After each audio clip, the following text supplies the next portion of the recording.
Hoy, en Palabra y Vida,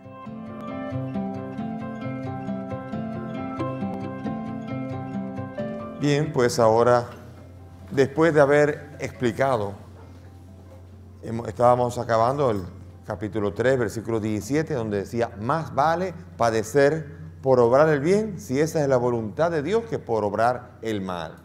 Parece obvio, pero hay mucha gente que cree que por el hecho de sufrir ya está bien, y no es así. Hay sufrimientos que los acarrean delitos, faltas, pecados, y no necesariamente una fidelidad a Cristo que se enfrenta a un mundo que se opone a Cristo y con el cual yo me identifico con Cristo, sino que yo soy parte del mundo que peca y que entonces sufre las consecuencias del pecado. Por eso, capítulo 3, versículo 17, es un razonamiento importante. Y ahora, para probar esto, en el capítulo 3, versículo 18, va a poner como ejemplo el sufrimiento, el ejemplo de Cristo, que Él sí sufre. Pues también Cristo, para llevarnos a Dios, murió una sola vez por los pecados, el justo por los injustos, muerto en la carne y vivificado en el Espíritu. Aquí, al sufrir, el cristiano se identifica con Cristo. Cristo que sufrió injustamente. Aquí lo importante en esto es sufrir por obrar el bien. Padecer por obrar el bien es unirse al justo que sufre, el justo que sufre injustamente. Sufrió una sola vez por los pecados del mundo, y aquí hay todo un himno. El justo muerto en la carne, vivificado en el Espíritu. Murió una sola vez. Aquí Jesús es presentado el justo. Como dice aquí la frase exactamente, el justo por los injustos. El justo es el que observa la ley.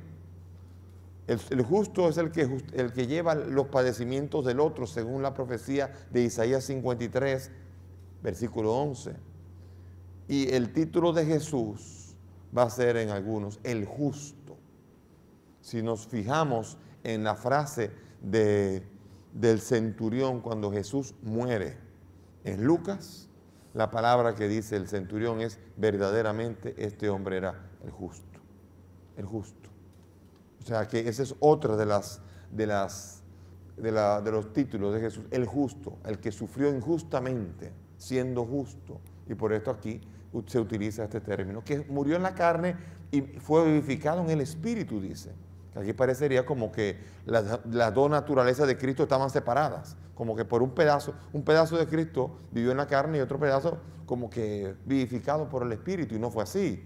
Quiere decir con esto, cuando se habla de muerto en la carne, significa que en la vida histórica, la carne, no en el sentido de Pablo, de pecaminosidad, sino de caducidad, vivió en la carne, pero fue vivificado por la obra del Espíritu Santo. Aquí no tiene que ver con la doble naturaleza de Cristo. Cristo murió enterito y resucitó enterito.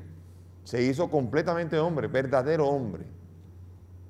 Aquí vienen muchas de las famosas herejías de Cristo, donde algunos dicen, no, Él era Dios, pero se disfrazó de hombre. No, Él era hombre hasta que Dios lo adoptó. Y hay muchas de las múltiples herejías que no entienden que es el que era Dios desde un principio, que se hizo completamente hombre, y ahora, conservando la doble naturaleza, está sentado a la derecha del Padre.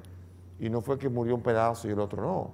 No abandonó la carne. El cuerpo se levantó también. Su carne glorificada fue la que se presentó a los apóstoles cuando resucitó. Miren mi cuerpo, miren mis llagas. Soy yo.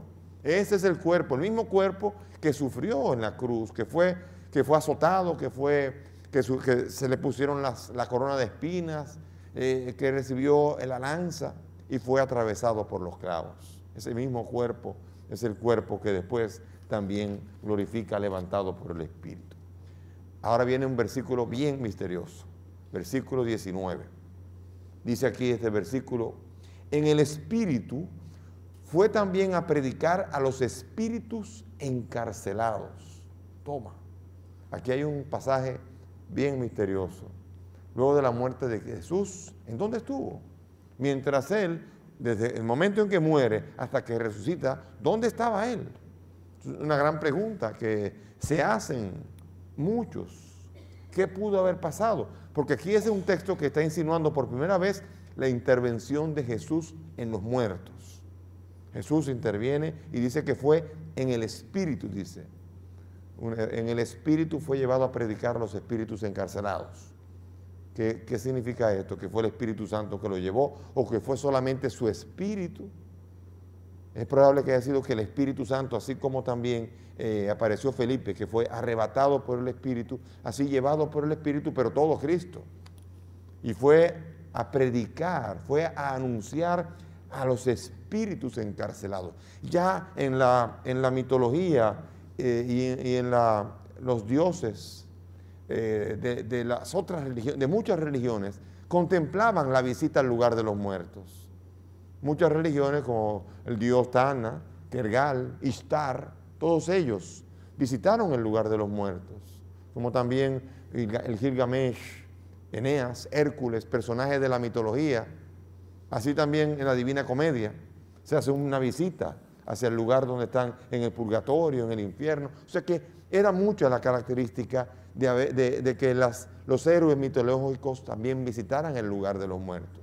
Pero aquí se anuncia que Jesús fue a anunciar a los espíritus encarcelados. En algunos lugares del Antiguo Testamento, el lugar de los muertos, que se llamaba el Hades, era un lugar como una casa, donde estaban habitando, o también algunos decían como una cárcel. Proverbios, el libro de Proverbios y el libro de Job 38:17, hablan, Sabiduría 16:13, hablan del lugar de los muertos como una cárcel en donde están metidos ahí. Ese mismo lugar que aparecería en Apocalipsis 20. Apocalipsis 20, versículos del 1 al 3. Fíjense qué curioso. Vi un ángel que bajaba del cielo y tenía en su mano la llave del abismo y una gran cadena. Dominó al dragón, la serpiente antigua, que es el diablo, y lo encadenó por 1000 años. Lo arrojó al abismo y lo encerró y puso por encima de ellos sellos para que no sedujera más a las naciones, como un sello. O sea, que era un lugar como una especie de prisión. Está encadenado, aquí está en Apocalipsis, habla de cadenas.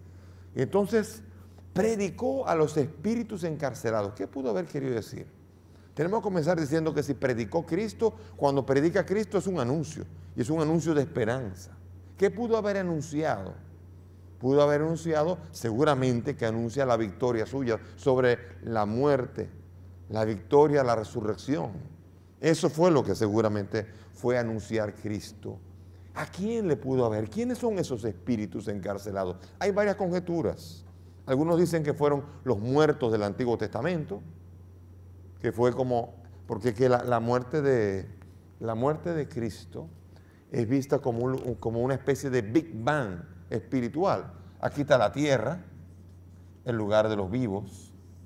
Aquí está el Hades, el lugar de los muertos. Y aquí está la bóveda celestial. Y es visto la muerte de Cristo y la resurrección como un acontecimiento que marca el universo entero. Y marcando el universo entero definitivamente también afecta al lugar de los muertos. La muerte de Cristo es anunciada, el efecto de la muerte de Cristo llega hasta los muertos del Antiguo Testamento, o los muertos del diluvio, o los muertos, los ángeles caídos del capítulo 6. Hay un capítulo muy misterioso, que es el capítulo 6 del libro de Génesis, tiempos anteriores a los de Noé, los ángeles caídos. Pareciera como si está hablando aquí de seres no humanos, seres tipo algún tipo de ¿qué predicó? Seguramente la victoria, las almas de los pecadores.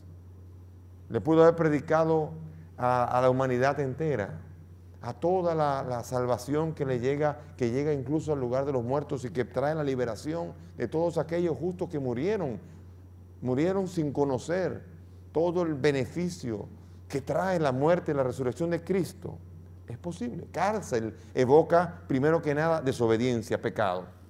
Ya cuando uno habla de cárcel, cuando está encarcelado, no está durmiendo, no está reposando. Hay algo, hay un efecto, hay un problema.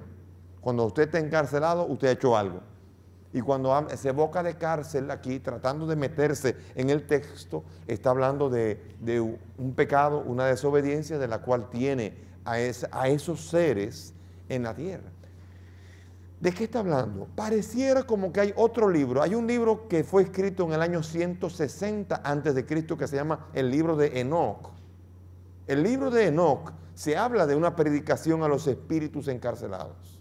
En el capítulo 6, del capítulo 6 al capítulo 36 del libro de Enoc, ese libro habla de que Enoc fue a predicar a los espíritus encarcelados. Y allí es interesante ver cómo este libro, escrito en el 160 a.C., no fue considerado libro canónico tradicionalmente, pero hay lugares en donde sí. La iglesia ortodoxa de Etiopía siempre ha tenido el libro de Enoc como un libro canónico. Esa iglesia, la iglesia de Etiopía.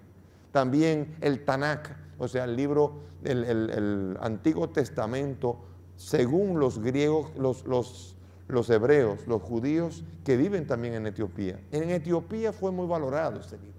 Es un libro que hay que hacerle caso. ¿Por qué?